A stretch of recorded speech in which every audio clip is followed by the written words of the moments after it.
One nation one election, এক দেশ এক নির্বাচন, মানে লোকসভা নির্বাচনের সময় একই সঙ্গে করে নেওয়া হবে বিধানসভার ভোটও।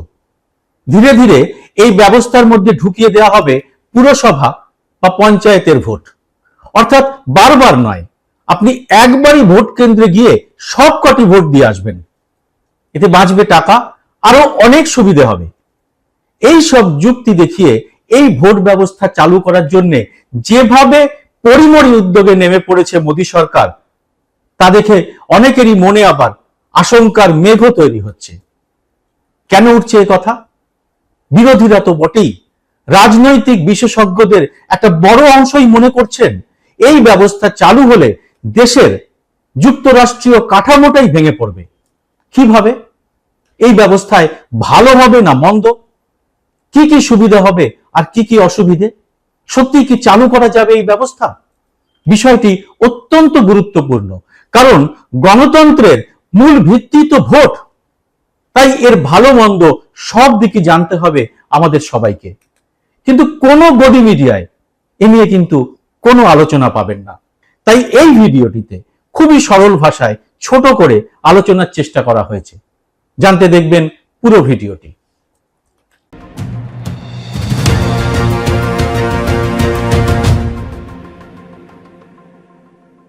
নমস্কার, সবাইকে স্বাগত। আমি সুব্রত বসু।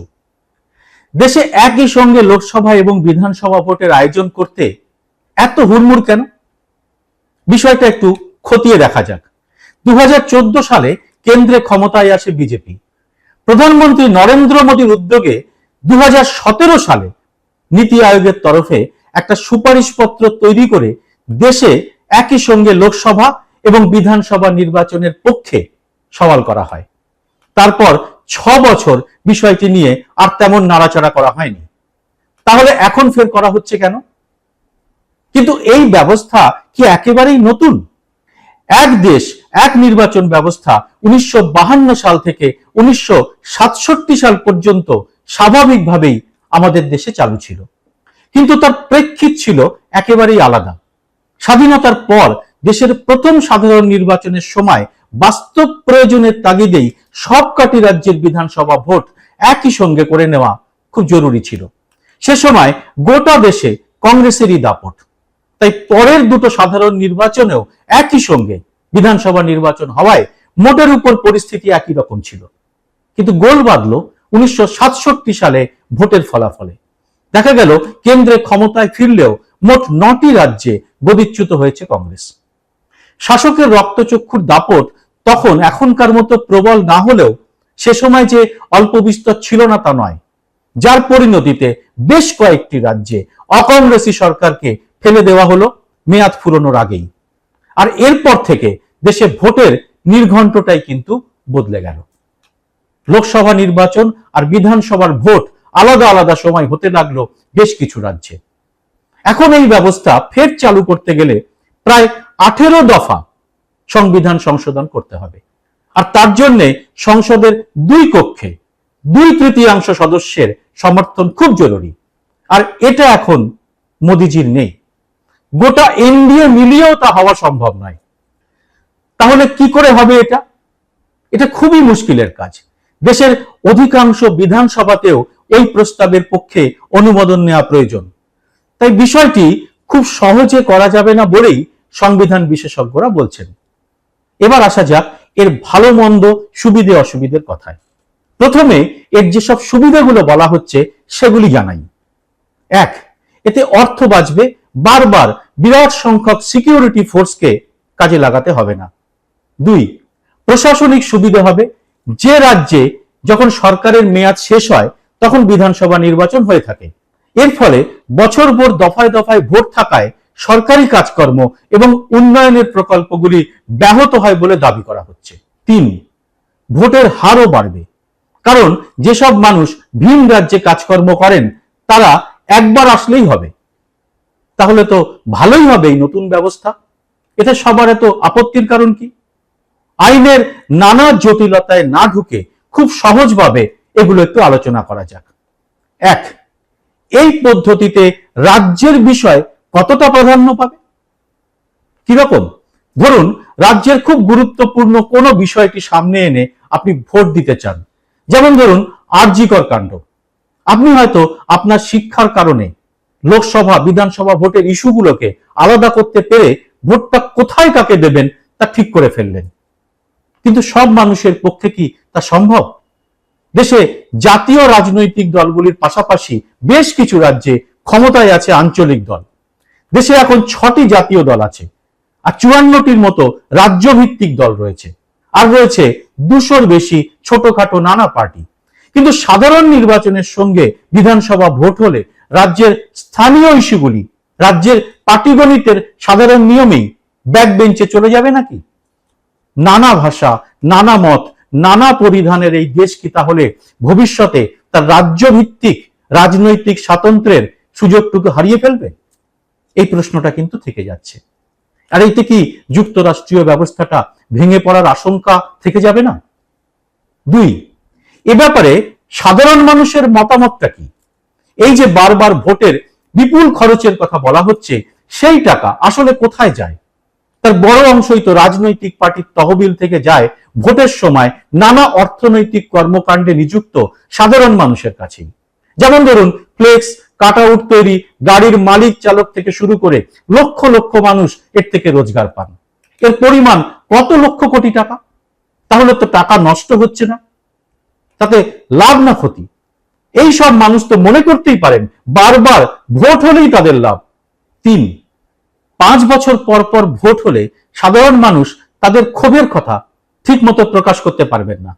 যেমন ধরুন এই যে আরজিকর কাণ্ড, এর ঠিক আগেই লোকসভা ভোট হয়েছে, একই সঙ্গে যদি বিধানসভা ভোটও হয়ে যেত, তাহলে মানুষ আবার 5 বছর পরে এর প্রতিবাদ করার সুযোগ পেতেন। তাছাড়া জনতা জানেন একবার ভোট হয়ে গেলে 5 বছর নেতাদের আর টিকি দেখা যায় না। বারবার ভোট হলে এখানে অন্তত সেটা হবে না। লোকসভা ভোটের 1 বছরের মধ্যে হরিয়ানা, মহারাষ্ট্রের নির্বাচন হলে মানুষ অন্তত সেই ভোটেও শাসকের কোন জাতীয় নীতির বিরুদ্ধেও ক্ষোভ দেখিয়ে ভোট দিতে পারবেন, আর তাতে শাসকও সতর্ক হতে পারবে। 4, এবার আসা যাক ভোটের সময় কাজ বন্ধের যুক্তিটিতে। মডেল কোড অফ কন্ডাক্ট যদি ভালো করে পড়া যায়, তবে দেখবেন ভোটের সময় সরকারি প্রকল্পের কাজ বন্ধ থাকার কথাটা একেবারেই অসত্য।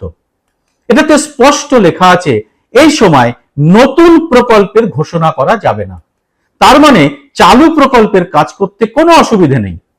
প্রশ্নটা হচ্ছে মাত্র কয়েক সপ্তাহ নতুন প্রকল্প ঘোষণা করতে না পারলে কি এমন মহাভারত অশুদ্ধ হয়ে যাবে? আমাদের রাজনৈতিক নেতারা কি বছরভর প্রকল্প নিয়ে ভাবার সময় পান না? তাদের সব প্রকল্প কি শুধু ভোটের সময় ঘোষণা করতে হয়? এ তো গেল প্রকল্পের ভালো মন্দের দিক। এর পরের ধাপে আমরা আসব আরো কয়েকটি গুরুত্বপূর্ণ প্রশ্ন নিয়ে, কারণ এসব তো আর এখন শুধু রাজনীতির তরজার বিষয় নয়। আমার আপনার দৈনন্দিন জীবনের সঙ্গে জড়িয়ে যাচ্ছে মোদী সরকারের এই এক দেশ এক নির্বাচন ব্যবস্থার উদ্যোগ। কোন রকম ভুল সিদ্ধান্ত নেওয়া হলে বিপদে পড়ব আমরা সকলেই।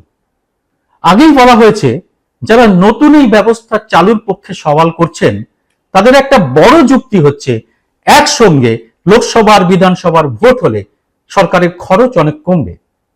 কিন্তু আশঙ্কার কথা জানিয়েছে অ্যাসোসিয়েশন ফর ডেমোক্রেটিক রাইটের মতো বেশ কিছু অরাজনৈতিক সংগঠন। নানা তথ্য অনুসন্ধান করে তারা জানিয়েছে ভোটের আসল খরচ সরকারি কোষাগার থেকে হয় না, আসলে তা হয় লোকসভা এবং বিধানসভা ভোটের প্রার্থীদের নির্বাচনী প্রচার এবং অন্যান্য আনুষঙ্গিক ব্যয়। কেমন সে খরচ? বিশেষজ্ঞরা তাদের সমীক্ষায় জানাচ্ছেন উত্তরপ্রদেশ থেকে কর্ণাটক বা তেলেঙ্গানা থেকে মহারাষ্ট্রে শুধু বিধানসভা ভোটেই এক একজন হেভিওয়েট প্রার্থীর নির্বাচনের নাকি খরচ কয়েকশো কোটি টাকা করে। এসব দেখে আর লোকসভা ভোটের তুলনা না টানাই ভালো। ভোটে বিজেপি, কংগ্রেস সহ সব বড় মাপের রাজনৈতিক দলগুলির নির্বাচনী তহবিলে যে বিপুল কর্পোরেট অর্থ ফান্ডিং এর নাম করে ঢুকে পড়ে, সেটাই কিন্তু ভোটের আসল খরচ। আমরা দেখেছি এখন প্রতিটি রাজ্যে বিধানসভার ভোটেই প্রধানমন্ত্রী সেখানে গিয়ে কার্যত পড়ে থাকছেন, তাই বাংলাতেই হোক বা কর্ণাটকে। কারণ গোটা দেশে বিজেপির এখন একটাই মুখ, আর সেজন্য কত খরচ হচ্ছে সরকারের এর তো কোনো হিসেবই নেই। তবে সব মিলিয়ে যে ভোটের খরচের চেয়ে প্রচার এবং আনুষঙ্গিক খরচ অনেক অনেক বেশি, তা নিয়ে কোনো সংশয় নেই। এখানে এই খরচে রাশ না টেনে অর্থ বাঁচানোর কথাটা কি রীতিমতো পরস্পর বিরোধী নয়? তাহলে কি রাজ্যে বিজেপির কোনো নেতা না থাকায় একের পর এক হার হচ্ছে দেখে মোদী আগামী যে সমস্ত রাজ্যে ভোট হবে তার প্রতিটি রাজ্যে নিজে গিয়ে প্রচারের মুখ হতে চান? এই মুহূর্তে প্রত্যেকটা রাজ্যে কিন্তু বিজেপি নিজেদের মধ্যে লড়াইয়ে ব্যস্ত, এই বাংলাতেও তাই। এদের সংগঠন এখন কার্যত ছত্রাখান।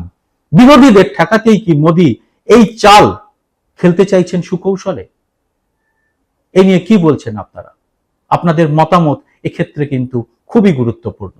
আগামী দিনে কিভাবে হবে দেশের গণতন্ত্রের উৎসব, উত্তর খুঁজতে হবে সবাইকে, ধীরে সুস্থে সব দিক ভেবে। কোনো রাজনৈতিক দলের সুবিধের জন্য যেন তাড়াহুড়ো করে 7-5 না ভেবে সিদ্ধান্ত নিয়ে ফেলা হয়। আপনি কি চান তা জানাবেন কমেন্ট বক্সে। ভিডিওটি ভালো লাগলে লাইক ও শেয়ার করবেন, সেই সঙ্গে চ্যানেলটি সাবস্ক্রাইব করে নোটিফিকেশন বেলটি চালু করে রাখতে ভুলবেন না।